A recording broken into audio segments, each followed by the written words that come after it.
Hello, everyone. Happy Saturday here from RangerStop and Pop in Atlanta. We are continuing our guest interview series. And today we have with us Mr. David Fielding. He played the illustrious Zordon on season one. He's also a voice actor for Empire Earth and Dungeon Siege, Legend of Arana video games. So today we have with us our special guest co-host, Nakia, and she's gonna get us started here. Ooh, hold on now. But first, I just say it is a pleasure to meet you. I am very young, so I was not born when the season came out, but I was a huge fan of Mighty Morphin Power Rangers, and I found it so amazing and thought it was so incredible to see a head just floating there, and holograms and things weren't really a thing just yet. How did it feel, or what was it like to be the image of something so large and powerful and scientific, super into the future? Well, I mean, at the time, it didn't seem like anything that special. I mean, it was just something. It was just a job that I got. It was very interesting to see how they were going to create the character because they didn't have motion capture like they do today. So we basically used a process that was called chroma key, where they would take a green screen and just be able to rotoscope out whatever they needed for the film. So when I filmed my part for the character, I was just slathered with green latex paint again up against a green screen. So the only thing that was showing up was my head. And I think the inspiration from the character, part of it might have come from The Wizard of Oz, where there was just like this big giant head. But when you first see the series and Zordon makes his appearance, it is rather it can take you back to just see like a giant head or whatever. So it was very cool. I agree. That's very cool. I love that literally we could figure out anything at that time. Now it's so easy that we don't think twice about the special effects that we see on TV today. So you really were a pioneer of the time, and we appreciate you for that. Now, your story or Zordon's story is that he used to be a Red Power Ranger. Is that correct? Well, that was what was implied in the 2017 movie. I know that they've gone sort of like in a different direction with the comic books from Boom Studios, where he was part of a warrior cast for the planet of Eltar. But I do like the idea that at some point Zordon was on the front lines doing some of the same things that the Power Rangers did on Earth. So I think that's very cool. That is, I get it. We see it a lot with the Power Rangers, like with the Green Ranger and certain things. They're one person, they become a whole different person. And we have so many different versions of Power Rangers now. I don't even know how many at this point. I swear there was a new Power Ranger series that came out recently. How do you feel about the new iterations and versions and universes and fights that we have for Power Rangers today? It's amazing to me that the characters have captured so much of the pop culture zeitgeist and the imaginations of other generations rather than the one that was watching it when we were on the show. The longevity of the show and the characters, I think, touches somebody. It goes all the way back to like ancient mythology, how those characters, their stories were told over and over and over for generations and generations. And that's sort of what's happening with Power Rangers today. And because they're still making the Sentai series in Japan, there's still going to be a slew of stories to be told with the Rangers and the morphing grid. And, it's very exciting to see what they're going to do in the future with it. It is very exciting and obviously very huge. We're here at RangerStop right now, an entire con built around the Power Rangers universe. Now, I don't see a lot of Sentai specifically things here, but we do all mostly know where Power Rangers came from. Have you ever watched Sentai yourself? I've watched a few of them. I don't have access to some of the original shows. I mean, I'm not a collector myself, so I haven't like bought a lot of the original Sentai DVDs, but I've met the actors that were on the show that we were a part of, the Zoo Ranger. I've met those are wonderful people, and so it's amazing that something started halfway around the world that was brought to the States and created a new life for it. It's just amazing how much we have in common, and how much we cross over and share stuff amongst one another. So yet another positive thing that the Rangers have done. So I agree. I love Sentai. I think it's so cool, and especially seeing the comparisons and relations, it just makes you feel like we really can span across the world with this thing. You know, these suits, these powers, things like that. Speaking of suits and powers, and you have a lot of other work with things like supernatural and scientific robot type things. What are some of your favorite other things that you've worked on? I'm a writer. I have a book series out now called the Lincoln Bright series, which deals with paranormal and supernatural stuff. Uh, I've also written a superhero novel, so I'm a big Marvel fan. I just learned that they're possibly working on a Halloween special starring Werewolf by Night, which is like one of my favorite Marvel characters. So, uh, like a lot of the people that attend the conventions, I have my nerdy and geeky side, and I get very excited about stuff like that. Shang-Chi, Legend of the Ten Rings comes out next week, and I'm very excited for that.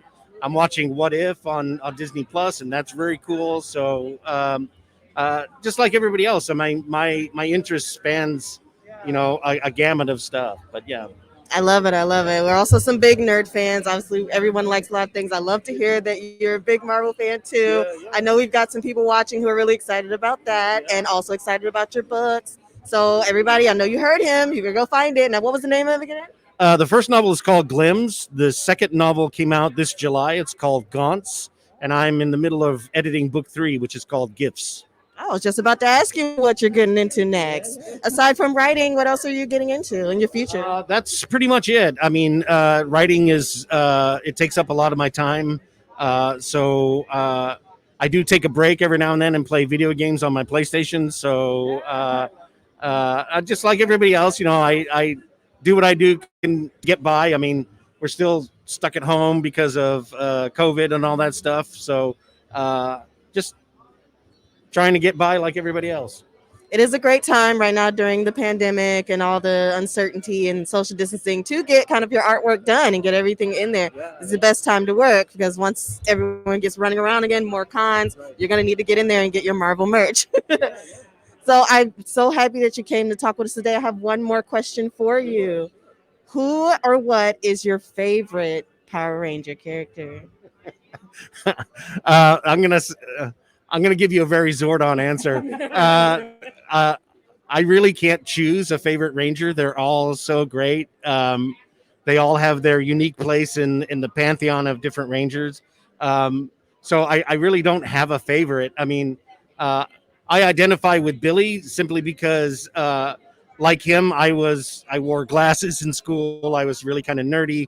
My favorite dinosaur was the Triceratops. So I kind of identify with Billy, but I don't have a favorite Ranger. My favorite villain is Goldar. I love just the design of him, and uh, Doggy Kruger from SPD. I love his suit. The Magnet Defender is very cool looking. Uh, but I think all of the Rangers are fantastic, and they all have their rightful place. So I really don't have a favorite Ranger. Fantastic answer. I love it. Also, SPD did have some really great. Did have some really great outfits. I do have to say that. I went back to Power Rangers because of SPD. I had to see it. So one more question. A lot of the viewers of our podcast, they are fans just like we are, but they're also creative. So given your extensive experience in both acting and creative pursuits, what are two important like tips that you would have for young aspiring actors looking to break into the field? Um, First of all, the if you're doing it because you are compelled to do it, if you can't think of any other way to express yourself, that's something you need to nurture and be protective of. You, if you go into it because you want to get famous or to get rich, that's really not the best motivation for you. Right. Because what that's going to lead to is a great amount of disappointment right at the beginning. Um, because there are so many other people that have the same aspiration, the same goal, the same drive in that area, but um, trying to be in the right place at the right time and to get to that is difficult. It's a long, hard road to get there. So you have to do it because you love it and because you want to, not because of any of those other things. Those are byproducts, and you'll be happy when they happen and be grateful when they happen. But that shouldn't be your motivation to do it. Your motivation should be because you can't think of anything else to do. It needs to come from uh, the very center of who you are.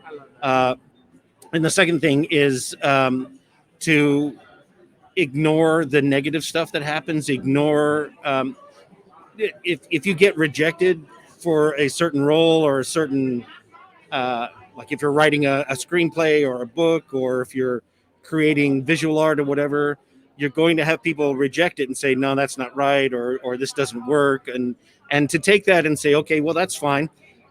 And then build on that and just keep doing it step by step.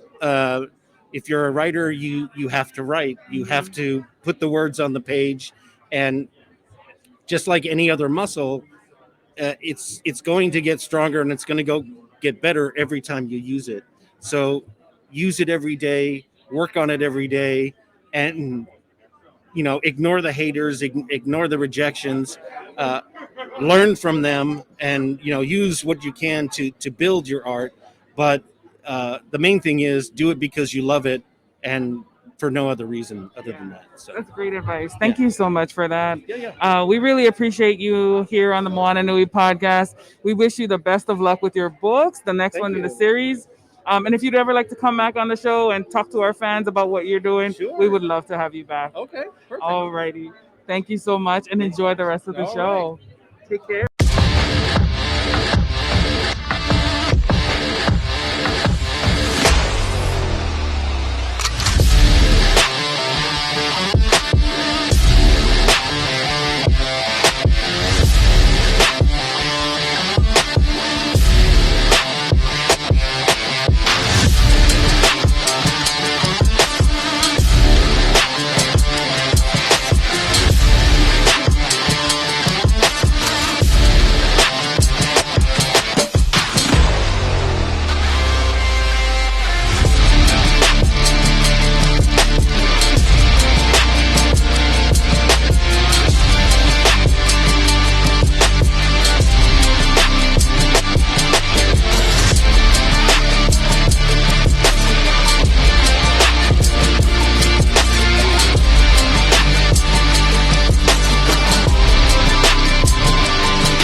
So many stories left to tell, even if we have to ourselves. Can't keep history on the shelf. If they won't tell it, we will. If this the land of the free, it was a freedom then, when they annexed Hawaii and called it Cedar Lands, without any type of payment and no signing off. Called themselves the Republic in 1894.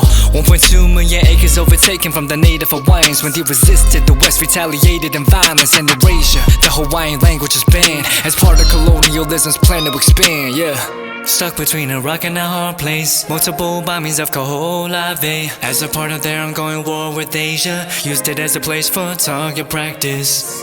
No consent or compensation. Colonizers call for annexation. No work out for all the locals. School will never let you know. So many stories left to tell, even if we have to ourselves. Can't keep history on the shelf. If they won't tell it, we will. Too many stories left left to tell. Even if we have to ourselves, can keep history on the shelf. If they won't tell it, we will, we will. So if we put Hawaii into perspective, well, Black and Asian history is interconnected. Considering the fight with the Pacific, then of course versus Asia, they was treated as a middleman for war, but didn't let the Western colorism run its course. Cause dark skin was a sign of dignity to core. The land was taken in the name of capitalism, when prior to it was an actual kingdom. Clap back at the system. Stuck between a rock and a hard place. Multiple bombings of Kaho'olawe. As a part of their ongoing war with Asia, used it as a place for target practice. No consent or compensation. Colonizers call for annexation. The work out for all the locals. School will never let you know. So many stories left to tell. Even if we have to ourselves, can keep history on the shelf. If they won't tell it, we will. Too many stories left to tell. Even if we have to ourselves, can keep history on the shelf. If they won't tell it, we will. So many stories left to tell. Even if we have to ourselves, can keep history on the shelf. If they won't tell it, we will. Too many stories left to tell. Even if we have to ourselves, can keep history on the shelf. If they won't tell it, we will, we will.